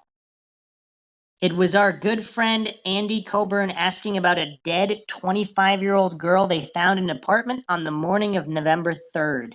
It wasn't Teresa. Her name was Carmen Bootwell. She was found dead of an unsolved drug overdose, and her mother was an alcoholic. Money for a funeral? Probably not, and no obituary that I could find. A dead 25-year-old girl taken to the county morgue to be cremated? A town that says to her alcoholic mother, no worries, we'll take care of her remains. What happens to them? They end up in Steven's burn pit. We'll be going over Carmen Bootwell in a dedicated episode and the very mysterious circumstances surrounding her death. I always thought it was strange how quiet the Halbachs were, especially her brother. No one ever bemoaned the fact that all they had to remember Teresa by was a box of tiny fragments. That's because they got her remains from the quarry. Still tragic that she was burned, but more or less intact. Buried or further cremated, their choice, but they had the full skeletal remains.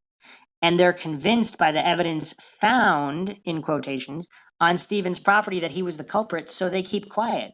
Just happy to have answers and their daughter's remains. End result, George Zipperer gets away with murder. Manitowoc County saves themselves $36 million and their jobs and reputations, and 2 innocent men sit in prison. Just a theory.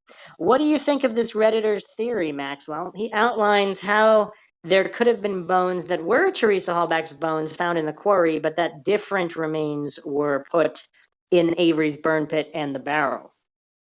I like it. Cool. Okay, so there was a news story. There was a rumor that the Zipperers tore down their own garage when Zellner was in town doing forensic testing on the Avery property. Other people think that George Zipperer shot Teresa Halbach because he thought she was a random trespasser. So this is also from the inspiringdad.com blog. Jo Ellen lived at the property with her husband George, daughter, and grandson Jason. At trial, Jo Ellen testified that she thinks Halbach was there mid-afternoon, maybe around 3 o'clock. She was there for 15 minutes. She left a message prior to arriving saying, quote, that she was having trouble finding our house, but I was outside, so I didn't hear it until later, after she was gone, but she found the place, end quote. Jo Ellen did not see Teresa leave. Teresa could have arrived as early as 2:30 p.m., could have been 3 or a little after. Jo Ellen was outside raking in the garden and not wearing a watch. So there was a report by Corporal Leslie Lemieux of the Calumet County Sheriff's Department that she started working on the missing person investigation 5 p.m. on November 3rd. She reports a call to George Zipperer where he is belligerent on the phone. There is also a report of investigator John Dietering of Calumet calling at about 9:40 p.m., says George is extremely belligerent. Strang says he intends to show that George lied about his activities and Jason's activities about whether Teresa Halbach was a trespasser, threatened to have a dog eat anyone who came onto the property, wanting Teresa Halbach arrested after being told she was a missing person, and denying that he had contacted Auto Trader or arranged for photographs of the car. Very interesting. So supposedly the Zipperers destroyed their garage because there might have been evidence in the garage. I don't know. These are all rumors, so regarding the garage. But back to the original George Zipperer theory article or post on the inspiringdad.com. With the news story coming out, the Zipperers tore down their attached garage this week. It has really made things fall into place. There are also reports saying that George Zipperer's grandson wants to speak out from prison about what he knows regarding this case. Things that make you go, I'm confident that the truth will be coming out and Steven Avery and Brendan Dassey will be freed. Okay. On the other hand, if you were George Zipperer, would you be belligerent with law enforcement and threaten to have people be eaten by your dog if you trespass and wanting Teresa Halbach arrested if you were responsible for her death, accidental or otherwise, on your own property? Does that seem weird, Maxwell? I don't know. No thoughts, Maxwell? If it's weird that, I forgot what you said. How come you don't forget when I say it the second time or the fifth time? I hear everything, but I don't recall as you say it. It's weird. But you I do feel- when I repeat it. When I repeat it a million times, then you do. I don't fucking know. Maybe you can tell me why. I don't know. I'm saying, George, do you remember that George Zipperer is belligerent? Do you remember his quotes? He said he would have his I dog. remember that he was belligerent. I just know that he had a dog that eats people and shit. Well, no, he said his dog would eat any trespassers. What does belligerent mean? You don't know what belligerent means? No, I don't. Like angry, confrontational, defensive, not cooperating. And why was he mad? Nobody knows.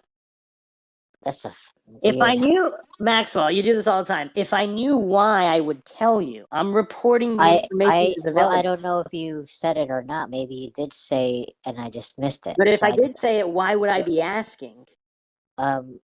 yeah, but you didn't ask. I asked if it No, was I asked, do you find it weird or not that he was belligerent? Because if I had the reason why if it was known why he was belligerent, I would lead with that. Because obviously that's relating. So I'm always, when any question I pose, I'm always giving you the most available information. Then I forgot that you asked why he was belligerent. I didn't ask why he was belligerent. I asked if you found it weird that he was belligerent. It's obvious we don't know why. Otherwise, I would have stated it. Oh shit. So That's if a you lot. would just, That's a lot to follow, man. no, it's not a lot to follow. It's all obvious. If it was known why he was belligerent, I would have mentioned it. It's not known, which is why we're discussing it. Otherwise, we wouldn't even be discussing it. I would just rattle it off as a fact and there would be no question about it if it was known. So we're trying to figure out. Well, Let's say George Zipperer was responsible for her death either accidentally or otherwise. Would he be belligerent with police officers? Would he be making statements, my dog is going to eat anybody who comes on the property, Teresa Halbach should be arrested? Because that's pointing, that's pointing leading the more finger at attention. itself and shit. Well, it's making, yeah, it's more, it's causing more attention to be brought to him. Would you do that if you were responsible? Yeah, I guess not. But I don't Unless he know. was mentally If disturbed. he's insane, yeah. Yeah. If he's mentally disturbed, maybe, yes. Okay. This character is pretty interesting. Maybe they should interview him. So let's go back to the Knutson sighting. This is in Queso 68. Teresa Halbach's on the side of the road taking a picture of a cow. I did make contact with Knutson, who informed me on possibly Tuesday morning she had seen a female fitting the description of Teresa on the highway taking photos of cows. And this witness lives south of Whitelaw. And this is where one of the cell towers were. So, November 5th, 2005, 10:40 a.m., Investigator Baldwin, began my shift and was requested by Investigator Weicker to follow up on some information that had come in about the possible sighting of Teresa Halbach. At approximately 11:13 a.m., I did make contact with Knutson, who informed me that on possibly Tuesday morning she had seen a female fitting the description of Teresa on the highway taking photographs of cows. Shortly after my arrival, Investigator Weickert had informed me that they located Teresa's vehicle on the Avery property. So I guess they never really bothered to follow up much. It's kind of interesting. Other posters on Reddit also point out that as of November 3rd, media and news reports might not have mentioned that Teresa Halbach was a photographer. So if this is true and nobody knew she was a photographer at that moment, does that lend more credibility to the sighting? Because why would someone randomly say someone's taking photos of cows if they don't know that they're a missing photographer? Because Teresa Halbach could have been whatever, unemployed, a waitress, a school teacher. To say that you saw a missing person taking photographs of cows on the side of the road, that's kind of a random thing to say, right, Maxwell? Yeah, you could say that. That would have been useful to say What? that a missing person was a photographer, and then people would recall someone taking No, but pictures. did you miss my entire point? If the media never reported she was a photographer. Oh, you were making the opposite point. No, okay. Man, you got to learn to pay attention, Maxwell. This is getting tiresome. If nobody knows she's a photographer, like let's say you think you saw a person reported missing, but you don't know their profession. If you spot that person taking photographs of cows at the side of the road and you report it. If you don't know that they're a photographer, does that make it more or less likely that it could have been Teresa Halbach? Are you still not following this very basic question? It would be more likely that she's Teresa Halbach, because Teresa Halbach was a photographer, and that person that was witness was a photographer. So it's Wait, what does the witness have to? Why would the witness have to be a photographer? no, the witness would the witness would see a photographer. Right, and if she doesn't know the missing woman is a photographer, that's a strange story to make up, right? Are you still not following? You're saying the significance of actually. I think you're saying that. Well, the media never mentioned the photographer aspect of the missing person. I don't know if that's 100% true. There are locals who are saying they don't recall it being mentioned prior to November 3rd. I'm saying if that's true, Maxwell, how many times do I have to ask the same very basic question? I don't know. Yeah, as long as you want to find out what my answer would be, if you're still interested. If not, you can move on. I mean, we I can think always the move audience. on. I want to move on all the time, but I you think. don't Well, I want to. think the audience is very interested in your answer. Well, stop getting frustrated, because the audience might want to hear. So, what, like, how far do you want to take this? Let's say Teresa Halbach was a waitress. If someone reported seeing the missing waitress taking photographs of a cow on the side of the road, would that be easier to write off as someone being misidentified and that really wasn't Teresa Halbach, as opposed to Teresa Halbach, who's a photographer, being spotted taking a photograph of a cow by a witness after her disappearance? Yeah, I can see that. Could see what? That is more. It's more likely that that is Teresa Halbach taking a picture if it's the witness saw a photographer. Because she's a photographer. Yeah. And if it was never reported that she was a photographer, that makes the tip more likely, right? Yeah. Okay, glad we got that sorted. Oh man, that might have been one of the roughest ones ever. You know what else is weird? When people are analyzing the Remacher Dietering phone call where they're discussing this, he asks if she knows Teresa. And then he also keeps saying that she claims she saw Teresa. If they don't know that she's dead, why would he be be repeating claim all the time? As if it's not a possibility. If this is right after she goes missing and they don't know what happened. Because other commenters on Reddit are saying that their first concern would be what Teresa was wearing and any details, time, location, direction of vehicle, instead of discussing how certain the caller was and all of these other things. So if she's seen alive the next day, that's weird, right? Yeah, that would be weird. All right, are you ready for the biggest mind shock of them all? The biggest mind shock in the Steven Avery series thus far in this entire podcast. Are you ready, Maxwell? Or am I going to have to repeat this 8 times? You might have to repeat like 4 times. All right, hopefully not, because this is so mind shocking, Maxwell. Are you ready? Yeah, I'm ready. 2 witnesses called Queso Dispatch reporting that Teresa Halbach was seen in Sheboygan being stalked and then abducted by 2 to 3 men in a white van. That's very interesting. Did you actually get that, Maxwell? Yeah, 3 dudes was witnessed taking Teresa Halbach into a van. How come nobody talks about this? Yeah, it's crazy. That's actually in the reports and everything. That's weird. Let's listen to it.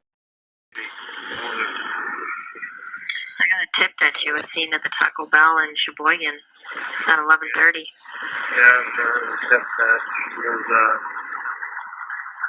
of Walmart? Walmart. Yep, that's the same guy that called again. He said, "Aren't you going to do anything?" I called in and said that she was at Walmart, and now I just saw her at Taco Bell. Makes sense. I just said, "Well, I don't know. Let me transfer you to the investigator." He said she was driving a white van.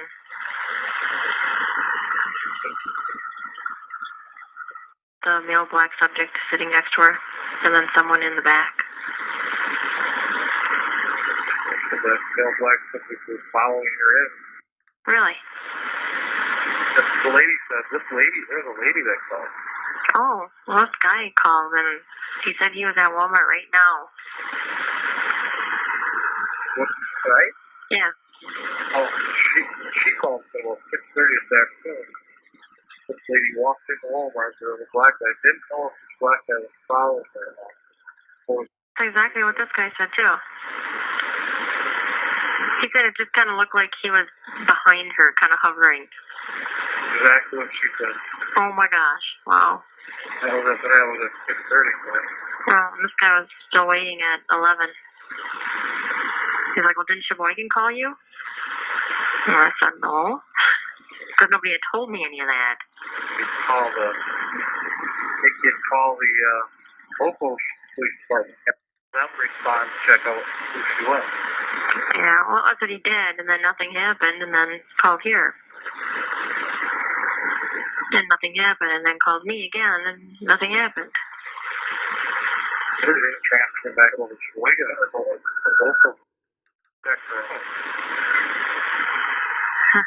She really got to be her then. Yeah. Obviously, if it was her, that's like to do with that one girl that was taken. Someone looked at her and called the local police, and the local police ID'd her, grabbed her out. I wonder why they didn't go. Well, either this chick looks like her, or this chick is her. Well, somebody ruled it out right away. Oh. I got it from a male subject who didn't speak very well English. It sounded like he said he was a worker at Walmart. Or he must have taken a break, or somebody must have taken a break and went to Taco Bell and saw her.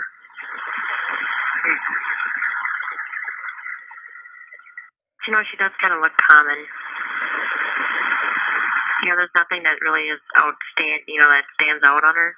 She's just a pretty young girl. Yeah, the one lady said that was her eyes. Oh my gosh, really? Yeah, I recognized her eyes. Interesting. I wonder if there's any African American employees at his junkyard. Yeah. Or if he has any white vans, whatever, a white van that was running.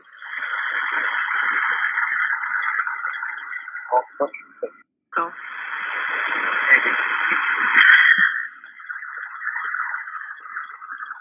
Well, at least it's nice and quiet here so Jeremy can do his thing down the basement. All right, so how mind-shocking is that, Maxwell? Not one, but two witnesses claim they saw Teresa Halbach at Walmart, somebody following her to Walmart, and then also at Taco Bell, and then inside the van with the guy that was following her, a black male suspect. That's crazy. No one talks about it. And also, Walmart is like, 24-hour surveillance CCTV or whatever. They should recover that. Yeah, that would. Why has this not been followed up on? And if it has been followed up on, that means somebody. If it's not Teresa Halbach, if somebody else got kidnapped, shouldn't law enforcement want to solve crimes? Yeah, I mean, someone should be following up on that. Some girl could be like, Yeah, oh, what the man. heck, man? This is very, very mind shocking, and this is up in Sheboygan. Now, Sheboygan is over 40 miles from Avery's. Sheboygan is about 40 miles south of Avery's. It's not close. It's not super close by, Maxwell. And what's your point with that? That if Halbach left Steven Avery Salvage Yard, she had left there for a while before this incident, if true, happened. in Sheboygan. I wonder if it was her. I wonder what the destination was. Destination of her or destination of the people who kidnapped her? Her. Well, if she's going to Walmart, I guess she was going to buy something, right? Because if nothing is wrong, if she goes to Zipperer's and just leaves and goes about her day, maybe her cell phone died and she needed another cell phone. I don't know. Or she's going to meet up with somebody. I mean, that's a good question, but I find it more mind-shocking that people are reporting that she's being stalked and then abducted in a van. Oh man, that's crazy, dude. I know, right? This is the biggest mind shock of all. Not a mention wherever except for like that forum or I don't know whether you're. I haven't heard anybody else talk about this. So the first caller, this is 6:30 p.m., November 5th, says that she saw Teresa with a black man following her into a Sheboygan Walmart. The second caller, who called at midnight, says he saw Teresa at a Sheboygan Taco Bell in a white van with a black man next to her in the van. So that's this is from the Queso Dispatch, where two people call in tips seeing Teresa in Sheboygan. You know what's weird though is they also wonder if Steven Avery had any black employees at the Avery's Salvage Yard. So on November 6th, they even though this happened 40 miles from Avery's, do they think there's a black employee that Avery told to kidnap and kill Teresa Halbach randomly? How does that make any sense, Maxwell? Who was saying that? Just theorizing. People who were discussing the calls. The dispatch operators. I got you. So this was also posted TikTok, Manitowoc. Teresa was in Sheboygan per the Calumet Dispatch calls. I am sharing a discussion between two Calumet Dispatch employees just after 2:30 a.m. November 6, 2005. The two are discussing where Teresa was the day she went missing. It's weird as a standalone call. I know only because I have listened to the collection of calls around this time, so I understood the context. In context, Calumet had received a couple of calls from witnesses, workers who saw Teresa at Taco Bell and Walmart in Sheboygan with two other people in a white van. It was reported that one of the guys was right next to her in Walmart, and then it looked like he was following her. It was reported as suspicious. Then she was seen again at Taco Bell in the passenger seat of this same van with a third guy in the back.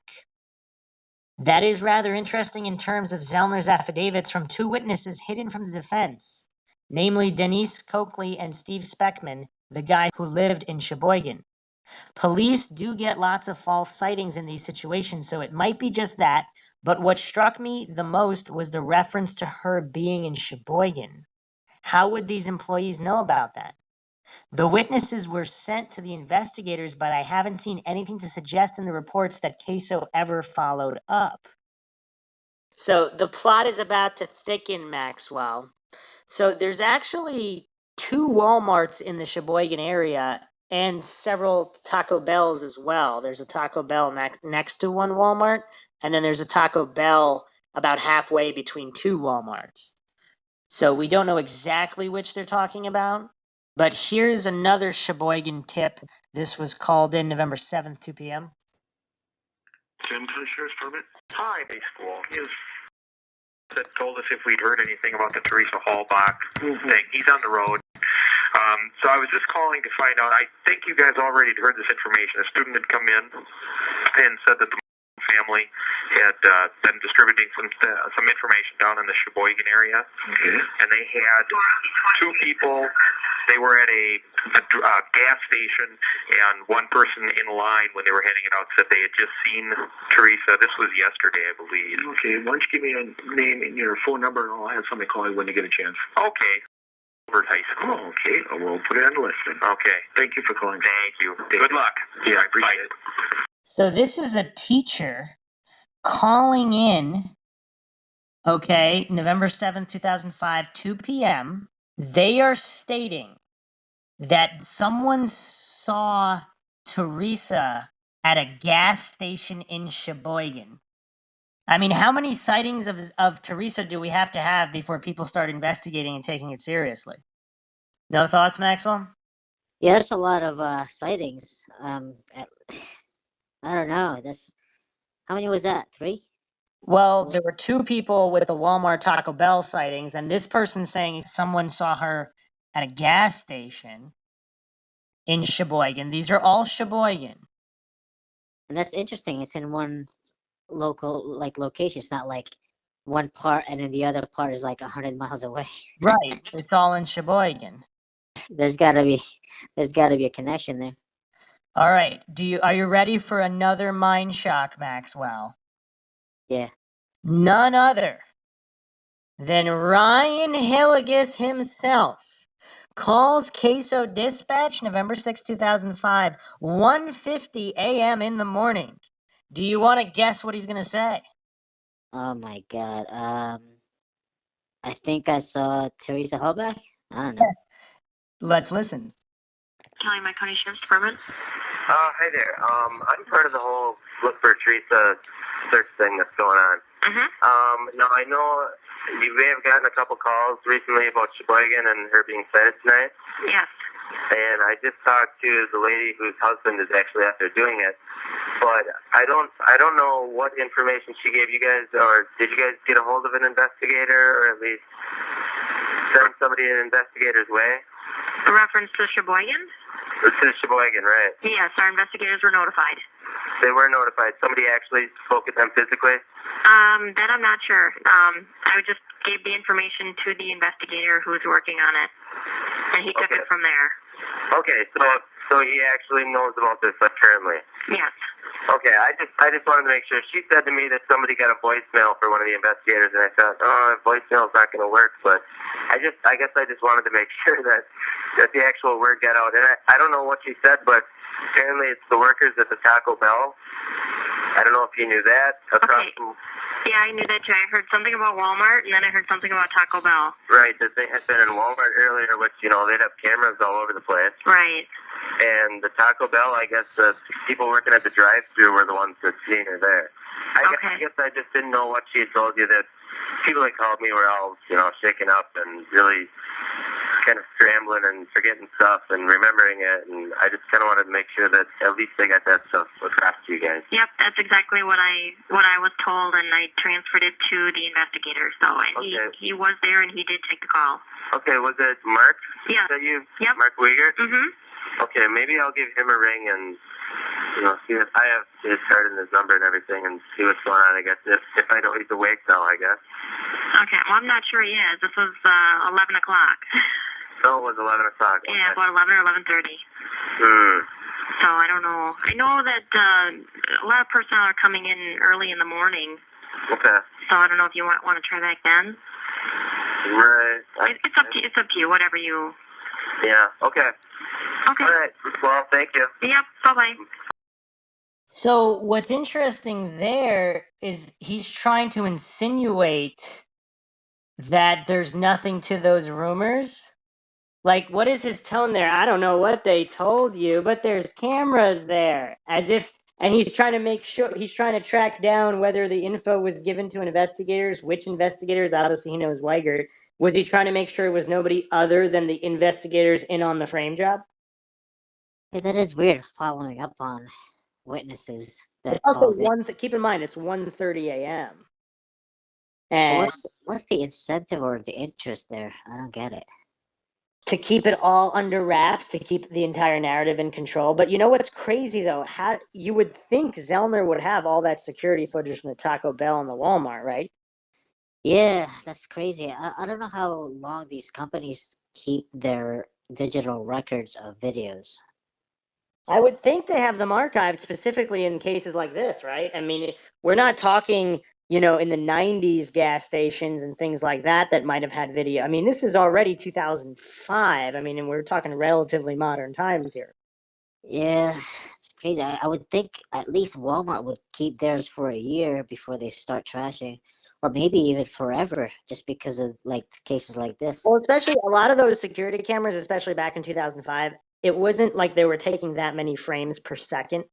So the storage of those shouldn't have been that crazy at that time. So, but I don't know. That's a good point. But it's just really, really interesting that there was not only quite a few Sheboygan. He was saying there were several employees in the drive-through, so not one. And then there was also someone else at the Walmart. So we're talking multiple witnesses, and then someone else saw her at a gas station in Sheboygan. That's at least 4 people. That's 4 or 5 witnesses in Sheboygan. I'm still trying to figure out what it's weird. I mean, if you call to, I mean, I'm trying to get this frame too where he's trying to be helpful, but I don't see how that would be helpful. But his tone, I don't know what you heard. And then that's kind of weird. I don't know what and he was also like, you gave it to the investigators? You mean Weiger? Like he's trying to track down exactly who got the tip too and who's so he knows how far he has to go to cover it or something. Like, that's so weird. Very weird. And his phrasing was kind of weird too. But I don't know. I don't know what to make of it. Some people might think he's just trying to make sure that they got the information, but of course he knows they got it because he knows that they called it in. Because that's what he's calling about. None of it really makes any sense. We have one more final mind shock, Maxwell. Yet another witness who saw Teresa Halbach.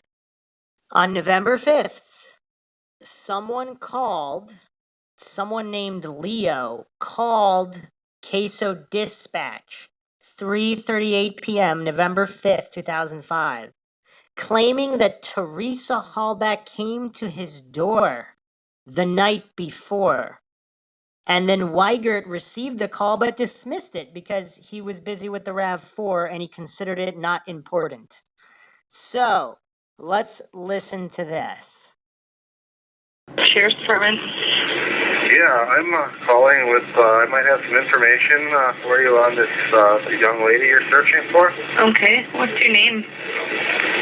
My name. Okay. And your phone number, Leo? Phone number, it's the Michigan phone number. I live in the Larrabee area. Okay. And what type of information is it? Well, last night when I was watching TV at around 11:30 or so, somebody knocked on my door, and they were looking for a home in my area here. Okay. And I think it was her. I seen her picture on the internet. My wife just got it up for me, and it's a good possibility. I think that was who was at my door last night. Okay. What I'll do is I'm going to have an investigator that's working this give you a call, okay? Okay. Yep. Okay. Thanks for the information, Leo, and an investigator will be calling you. Okay. Okay? Sure, bye. Thank you. So this guy is in Larrabee. Now, Larrabee is in the opposite direction of Sheboygan, but it's very close to Avery Salvage Yard, so it's pretty much down the street. It's like 1 or 2 miles. You following? So very it's close to Avery Yard, and it's this place called Lenape or some shit. Larrabee area is where this Leo guy called from. He's saying that Teresa Halbach came to his door at 11:30 at night on November 4th, 4 days after Halloween, at 11:30 at night looking for a house randomly. So this is on the 4th, Maxwell, 11:30 at night. Then the Sheboygan tips is that Teresa was in Sheboygan on November 5th through the day and the evening from the Taco Bell Walmart. Are you following, Maxwell? Something from the Walmart. Maxwell. These are the most mind-shocking revelations on the Steven Avery podcast thus far. And you can't concentrate for 1 minute? The Sheboygan sightings were reporting that Teresa Halbach was in Sheboygan November 5th. On November 4th at 11:30 at night, this Leo character is reporting that Teresa Halbach knocked at his house at night. 11:30 at night on November 4th. And Okay, this is November 4th, 11:30, knocks on the door. yeah, so around 1 to 2 miles from the Avery Salvage Yard. Yeah, got it. Okay. So this was immediately reported to Weigert, who was with the RAV4 at the scene, and now let's listen to what Weigert says about it. Hi, this is Mark. Hey, Mark, it's Lori. Yeah. Hey, I just got a call from a man from MINDSHOCK. Yeah. He says he thinks that last night a lady came to his door, knocked on his door, and when he answered it, that it was Teresa Halbach. Write it down, note it. I will deal with it when I get back. Okay, because otherwise I got his phone number, so. I don't have time for it right now, and I don't think that's the case. But what did she want? She asked for help? She was looking for directions. Okay, don't worry about it. Just log it. Okay. All right? All right. Yeah, he sounds really interested in what could potentially be like a breakthrough lead. He's like, don't worry about it. It's like he rejected it, Completely, yeah. Completely. Well, didn't believe that it was a lead, so he just ignored it. Also, he never even checked his exact address because this is less than a block from the Cuss Road cul-de-sac on the south side of Cuss Road. And so far, there's no evidence of a follow-up here. So he never even go talk to the guy? So apparently Halbach was looking for a home in the area, of which there are roughly 17 and 3 trailers in the deer camp. Now, right across the street from Leo lives someone who is a close relative of a Wisconsin DCI agent, one of the investigators in the case. So, do you find that coincidental, Maxwell? Like the relations with people in the case? We need to do a whole episode just on a web of who's related to who. So, at first glance, it does seem that Leo's story might be off, but if he lives right next to Cuss Road, I mean, that's a little strange, isn't it? But was Teresa Halbach alive all those days later? If you haven't checked out our previous episodes on pupil questions about pupil casings, it might seem possible, depending on what theory you go with, that she was not killed, if at all, but if she was killed, she could have been killed several days later. So if she was still alive, but it's just kind of, I mean, the sighting doesn't really make sense because did she leave? She went to Sheboygan and then she was in Sheboygan the next day. Did she get knocked unconscious and she didn't know where she was and she just wasn't thinking clearly? And here's the other thing, though. If they only found the RAV4 and they don't know that Teresa Halbach should be presumed alive, which is not necessarily presumed alive, but at least hoped to be alive. And we see none of that in this case, not even from her relatives. It's very, very bizarre. But it is very, that attitude is very weird. Other people theorize that Leo was reluctant to say what was really going on over the phone. And that maybe she wasn't really asking for directions for a house. I don't know. Or other people theorize that it was followed up on, but with the state and law enforcement's knack for never writing any reports on things that really matter, if they did follow up with him and he had some damning evidence, they made sure not to file a report so it could never be discovered, right, Maxwell? Yeah. Also, the other thing, a lot of these reports, so the Sheboygan reports came in right away, and then the lady that spotted Teresa Halbach taking a picture of the cow, that was reported pretty right away. The gas station in Sheboygan, relatively right away. And then also this one, he's reporting this about something that happened the night before. So a lot of times people don't remember well a week or 2 weeks or a month later, but these are all reported very close to her disappearance. So, as always, plenty more questions than answers in the Steven Avery case. That is just very, very bizarre.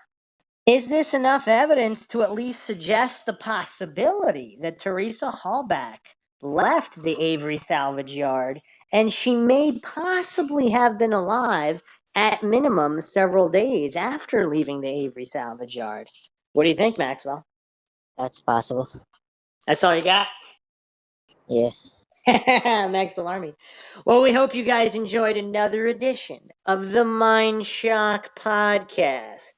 And that was mind-shocking enough for you in the Steven Avery series. As always, if you like the podcast, you can donate to our PayPal. Just check the link in the description. Make sure you subscribe to the channel, hit the bell for notifications. If you like the podcast, make sure to hit that like button and share it across social media platforms.